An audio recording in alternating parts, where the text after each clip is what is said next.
Les doy la bienvenida al canal de Analítica Tranquila, les habla Boris Thyssen-Gausen. 22 de mayo, estas son las principales noticias hasta el momento. Vamos a empezar con un cringe brutal sobre la inteligencia artificial al servicio del mal. Bueno, probablemente algunos de ustedes ya han empezado a usar ChatGPT o tal vez otros servicios, pero en Rusia han decidido hacerlo de otra manera. Las autoridades de la región de Rostov crearon videos con la ayuda de inteligencia artificial sobre el peligro de Internet móvil y sobre lo peligroso que es asistir a manifestaciones. ¡Qué locura! Ahora se los voy a mostrar estos videos. Y no es una broma, está comprobado. La Dirección de Política Informativa de la región de Rostov confirmó que fueron ellos quienes crearon estos videos para informar a la población, principalmente a los jóvenes. Miren, el primer video. Мы привыкли к удобствам, которые дает интернет, и даже не замечаем их. Без интернета мы как без рук. Интернета нет. Кажется, я заблудился. Опять интернет отключили. Да что ж такое? Но мы не задумываемся, что интернет может быть опасен. Мобильный интернет отключают для вашей безопасности. Помните об этом. ¿Qué les parece esto? El Internet móvil hace explotar algunos patios, pero no pensamos que el Internet móvil puede ser peligroso. No es el Internet móvil lo peligroso, es tu estúpido comandante clandestino del Kremlin que inició la guerra contra Ucrania. Este es quien destruirá la Federación Rusa, pero a alguien se le tenía que ocurrir filmar algo así. ¿Existe otro video de estos mismos genios creativos? Échale un vistazo.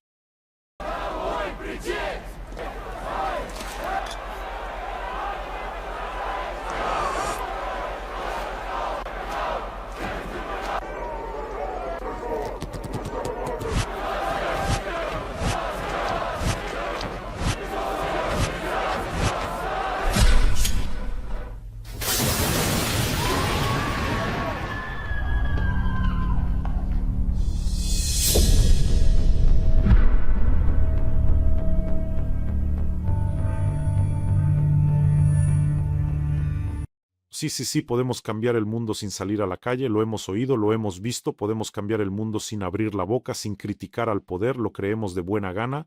Por lo que entiendo, el guión probablemente lo escribieron Narishkin y Medvedev después de haberse metido algún tipo de polvo mágico. Orwell simplemente fuma nervioso a un lado después de estos videos. ¿Saben qué es lo más interesante? Que estos videos los crearon para la juventud. Para que la juventud... Para que reaccionaran a ellos, ¿cómo cree lograrán transmitir su idea apolillada a la juventud? Con estos videos da la sensación de que todo esto lo crean jóvenes por fuera, pero en realidad por dentro son personas muy mayores, viejos engranajes informativos al servicio del Kremlin, algo así como komsomoles petrificados en ámbar. Y pasamos a las excelentes noticias de los guerreros del Centro de Operaciones Especiales, es decir, del Servicio de Seguridad de Ucrania, el Servicio de Dios, como lo llamamos aquí. Ha sido atacado el cuartel general de los agentes de la FSB rusa en la parte ocupada de la región de Jersón. Gracias solo a esta operación, las pérdidas rusas ascienden a cerca de 100 de ocupantes, agentes de la FSB, entre muertos y heridos. Las sanciones más efectivas del mundo, ¡zas! Y 100 menos ya no están vivos, agentes de la FSB. Presten atención, ahora les voy a mostrar un video sobre la potencia de la carga de combate de nuestros drones ucranianos que atacaron ese cuartel. La casa hasta salta del impacto. Bueno, la casa salta y digamos nuestros drones cambian el estado físico de los agentes rusos de la FSB. Mira este video. Повітряна тривога, лети до Таганрога, дістань до Волгограда, Саратов потруси, нехай гримить в Тамбові, Рязані та Ростові, як до Москви дістанешся, то нахуй рознеси. Дехто каже, що це гріх і так не треба, гнів та розпач можуть карму зіпсувать. Бачу сльози, чути стогін аж до неба. За це все к***и мають поздихать. Повітряна тривога, лети до Таганрога, влупи як слід Вороніж і Курском закуси. Єла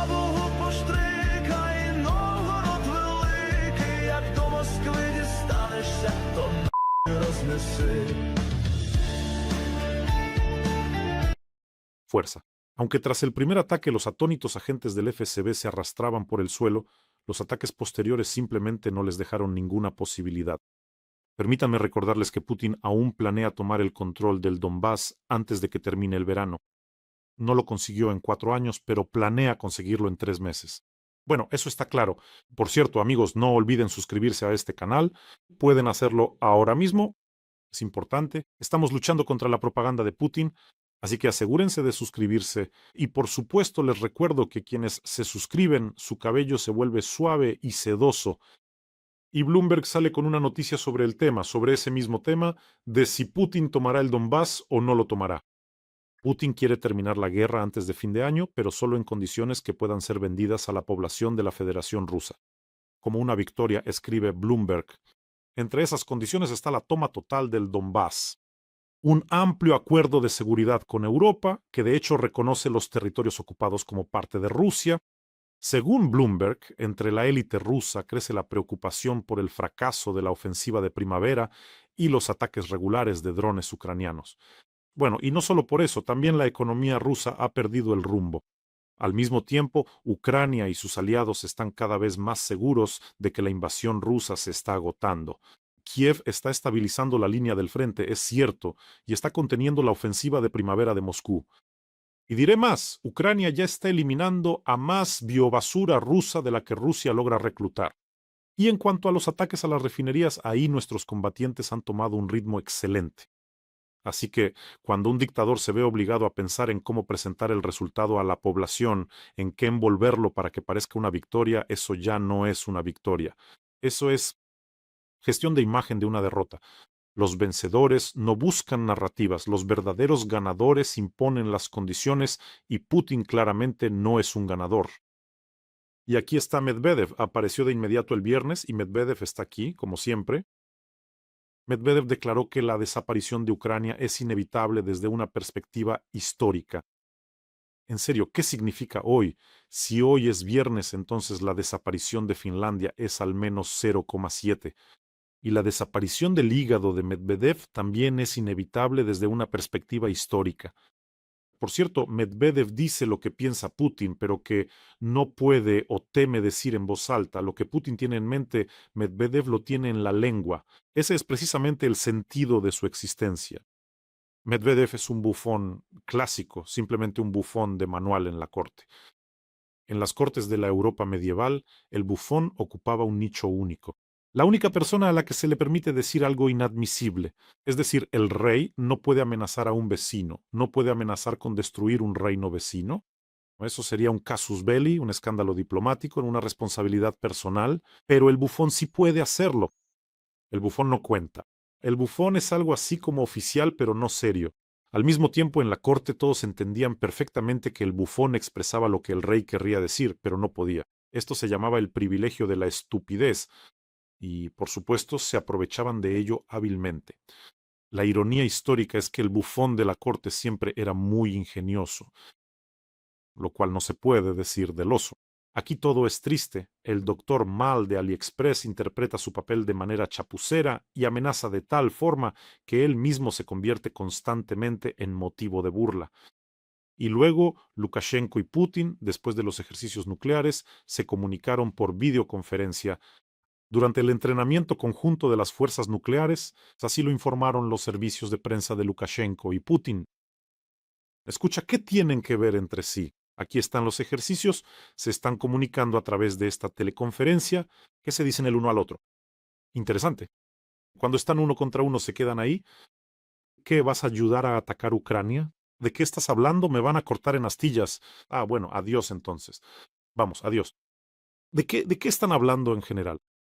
Por cierto, Lukashenko, con todos estos últimos juegos suyos, con los ejercicios nucleares y además algunas amenazas más. O sea, a Lukashenko se le puede dejar sin combustible de un solo golpe, así, de un solo golpe. Eso sería una catástrofe para él. Simplemente tiene solo 2 refinerías en todo el territorio de Bielorrusia. Si no apaga los retransmisores que dirigen los Shahed rusos y no deja de hacer, digamos, bailes con tambores cerca de la frontera, entonces creo que esas 2 refinerías pueden detenerse en un instante. Además, la distancia desde la frontera con Ucrania hasta la refinería de Mosir es de menos de 40 kilómetros. Así que Lukashenko sigue cacareando con Putin por videollamada. Unas webcameros ya mayores sí que ahí están organizando sus juegos. Por cierto, cuando digo que para los rusos todo irá a peor, no lo digo porque sí. Soy un tipo bastante pesado, así que siempre tengo cifras a mano. Vamos, pongamos como ejemplo esos mismos ataques a las refinerías. Si bien no se registraron ataques contra refinerías de petróleo durante el primer año de la guerra, en 2023 ya se habían producido 4. En 2024 había 34 de ellos. En 2025 ya habrá 88 de ellos. Y durante los primeros 4 meses del año en curso, los drones ucranianos ya han atacado refinerías de petróleo en 33 ocasiones. Bueno, aquí no solo importa la cantidad de golpes, sino también la calidad. La naturaleza de los golpes es diferente. Si antes un solo dron podía llegar hasta la refinería, ahora pueden ser varias oleadas. Atacan la refinería hasta detenerla por completo y, al mismo tiempo, dejan fuera de servicio los sistemas de defensa antiaérea. Al mismo tiempo, en Rusia prácticamente no quedan grandes refinerías de petróleo, grandes, con una capacidad de más de 10 millones de toneladas o más que antes no habían sido atacadas por Ucrania. Las únicas 2 refinerías de este tipo que quedan más allá de los Urales son la de Omsk y la de Angarsk, pero creo que también llegarán hasta ellas. Y seamos sinceros, nunca antes hubo ataques aéreos tan masivos sobre Moscú. Creo que si hay otro ataque así, los moscovitas empezarán a hacer las maletas para irse a regiones más seguras. Pero aquí es importante decir que, por ahora, todavía existen regiones más seguras. Bueno, y Ucrania y los ucranianos están mostrando al mundo entero que es posible frenar por completo la ofensiva rusa de primavera y luchar contra un enemigo, incluso si es mucho más grande que tú. En cada emisión tenemos una colecta importante para las fuerzas de defensa de Ucrania. Hoy seguimos recaudando fondos para drones y estaciones de carga para la 37ª Brigada de Infantería de Marina que está defendiendo la dirección de Donetsk. Los combatientes grabaron un videomensaje para ustedes, por favor, véanlo. Мене звати Тату Аня, я громадянка Бельгія. Я служу у складу 37-ї бригади морської піхоти. Звертаюся до Борис Тізан-Озен та його підписників. Ми є військовослужбовцями 37-ї окремої бригади морської піхоти зенітного ракетно-артилерійського дивізіону. Наразі маємо потребу у зенітних дронах у кількості 100 одиниць. Просимо про допомогу у Бориса Тізенхаузена. Слава Україні! Героям слава! En este video está Anya Anatatu. Ella es belga y sirve como operadora de drones en la 37ª Brigada Independiente de Infantería de Marina. Anya es muy fuerte. A pesar de que le falta una pierna y usa una prótesis, cumple exitosamente con tareas de combate e inspira a muchos con su fuerza vital. Ayudemos a Anya, ayudemos a nuestros valientes infantes de Marina de la 37ª Brigada. Nos queda, bueno, literalmente muy poco para cerrar esta colecta. El enlace para donar está en la descripción de este video. Allí hay opciones de Mono, Private y PayPal para quienes quieran ayudar desde el extranjero. Si por casualidad están viendo en otro canal, siempre hay un código QR en la esquina que lleva a la colecta. Y muchísimas gracias a ustedes, amigos. En cada episodio lo digo de mi parte y de parte de cientos de nuestros combatientes a quienes ya han ayudado. Juntos somos una gran fuerza. Recuerden esto. Y bueno, hablemos un poco sobre el cinismo. A veces sucede que de personas buenas, luminosas y fuertes hay que pasar a otras categorías. Un representante oficial de Estados Unidos visitará por primera vez en varios años el Foro Económico Internacional de San Petersburgo. Este año a San Petersburgo llegará Rodney Mims Cook, jefe de la Comisión Federal de Bellas Artes de Estados Unidos, el jefe de Bellas Artes. Saben, dejando el cinismo a un lado, ¿saben qué pensamiento se me ocurrió? Y si resulta que después de los ataques a Moscú, después de las llegadas a San Petersburgo y a Ust-Luga, invitan especialmente a un estadounidense a este foro para que Ucrania no aterrorice el foro con drones, para que los invitados no salgan corriendo? Y en ese foro lo más probable es que también esté Putin. Es decir, de esta manera planean cubrirse con los estadounidenses como si fueran un sistema de defensa antiaérea. Esa es la idea que se me ocurrió. Pero entonces, ¿saben? Surgen aún más preguntas para la parte estadounidense. ¿Hasta qué punto hay que estar desquiciado para asistir a este tipo de eventos? Y ahora, noticias de los partisanos de Crimea. Nuestros queridos partisanos de Crimea comparten con gusto información con nosotros directamente desde la península ocupada. Les recuerdo, los partisanos de Crimea son una amplia red de personas en la península y más allá que acercan la victoria de Ucrania. Y aquí están las noticias de ellos, que siempre son sumamente interesantes. En la Crimea ocupada han comenzado serios problemas con la gasolina, problemas muy serios. En primer lugar, la gasolina ha desaparecido de algunas gasolineras. De nuevo están en vigor las restricciones, no más de 20 litros por persona. El diésel se vende con vales y el precio sigue subiendo. ¿Y todo esto por qué? Porque los ataques complejos contra la Crimea ocupada, los ataques a grandes depósitos de petróleo, como el de Feodosia, por ejemplo, que se quemó allí, simplemente estuvo ardiendo durante una semana y además fue atacado varias veces, se quemó por completo. Han dejado fuera de servicio las capacidades clave de almacenamiento. Es decir, antes traían el combustible a través del ferry, lo descargaban en estos enormes depósitos, allí se almacenaba y luego se distribuía por la Crimea ocupada, incluso para los militares rusos que simplemente militarizaron Crimea. Ahora ya no hay depósito de petróleo. ¿Dónde descargarlo? Entonces, directamente desde los camiones hay que repartir el combustible a alguien. Así que resulta que traer nuevo combustible ahora es un gran problema. La conexión por ferry a través del estrecho de Kerch está prácticamente destruida. Recientemente terminaron de destruir los ferries que quedaban. El puente de Crimea formalmente existe, tiene una vía férrea, pero los ocupantes no transportan combustible por ese puente de Crimea. Está prohibido porque es un objetivo demasiado obvio, un riesgo demasiado grande. Dios no lo quiera, si le cae un ataque a ese tren, se acabó el fetiche de Putin, ese símbolo de hormigón.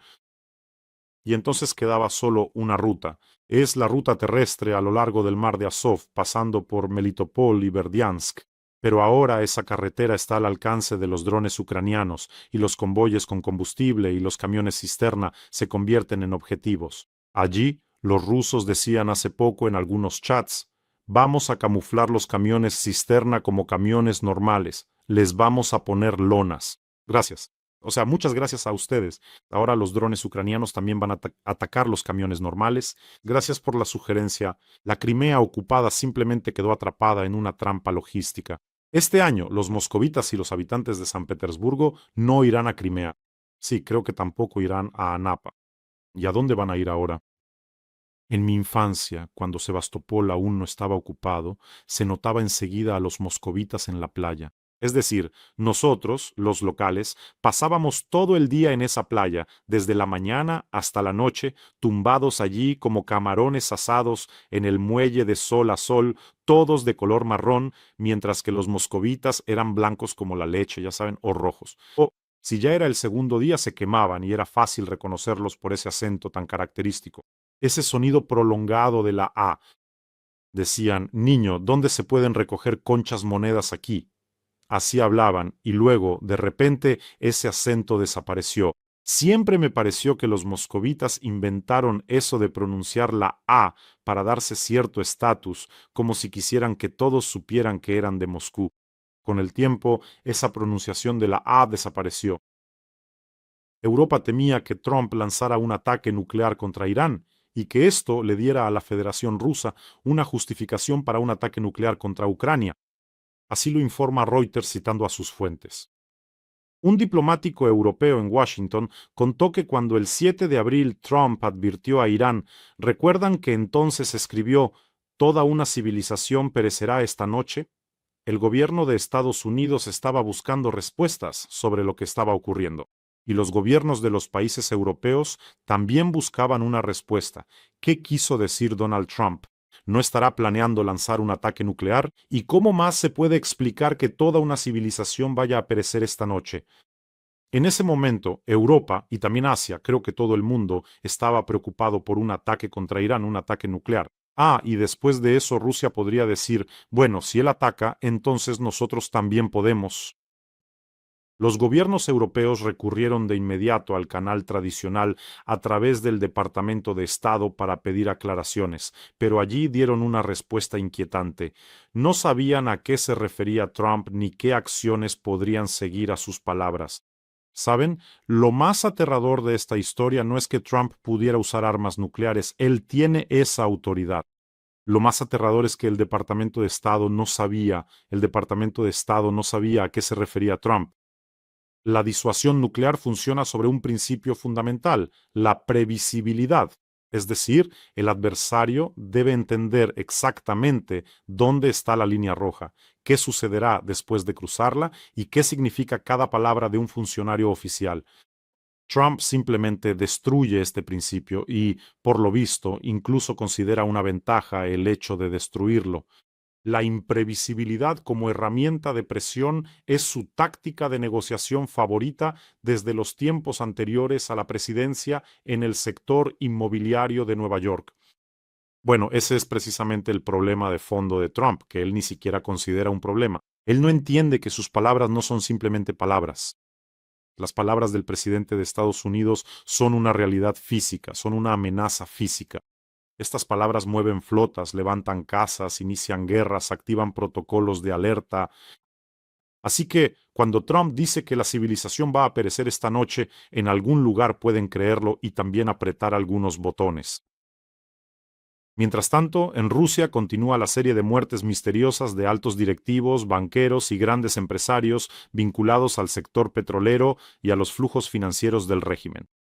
Así que literalmente hace un par de días ocurrió otra muerte misteriosa, la del multimillonario ruso Mikhail Smirnov. Hace 2 días, el multimillonario de 53 años Mikhail Smirnov, copropietario de la compañía de combustible del Báltico, murió en un accidente de tráfico. Esta compañía se dedicaba a la exportación de productos petroleros. Según la versión oficial, Smirnov iba en motocicleta y chocó con un automóvil que supuestamente circulaba en sentido contrario.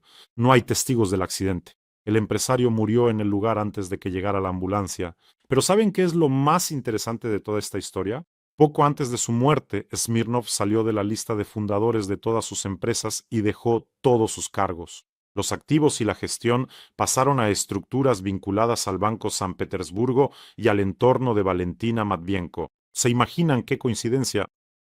Así es el género que se ha formado en la Rusia moderna desde el comienzo de la guerra. Decenas de altos directivos relacionados con el petróleo, el gas y los flujos financieros de repente caían por la ventana, se ahogaban en la bañera o de repente podían ahorcarse. Y algunos, justo antes de morir, transferían todos sus activos a personas externas. La investigación por lo general se cierra rápidamente, los herederos guardan silencio y los activos van a las manos adecuadas. Es una vieja tradición rusa muy antigua que incluso tiene un nombre, smuta. Mientras el poder central sea fuerte, como fue en este caso si hablamos de la Federación Rusa, ese poder central actuaba como árbitro. En cuanto se debilita, en cuanto se atasca en una guerra sin sentido, ya no hay árbitro. Eso es todo. Cada clan empieza a resolver los asuntos por su cuenta. De la misma manera, cuando el zarato de Moscú entró en el tiempo de los problemas a principios del siglo XVII, los clanes boyardos comenzaron entonces a destruirse entre sí en la lucha por los activos de un estado debilitado. Lo mismo está ocurriendo ahora en la Federación Rusa. Y como siempre, repito, los peores tiempos para Rusia aún están por venir. Todo apenas comienza. Y ustedes, amigos, cuídense, cuiden a sus seres queridos, suscríbanse a este canal, no lo olviden. Y les pido mucho, vamos a ayudar a Anya, a la 37ª Brigada de nuestros valientes infantes de Marina. El enlace para donar está en la descripción de este video. Nuestra ayuda les es sumamente necesaria en este momento. Que tengan todos un día tranquilo y gloria a Ucrania.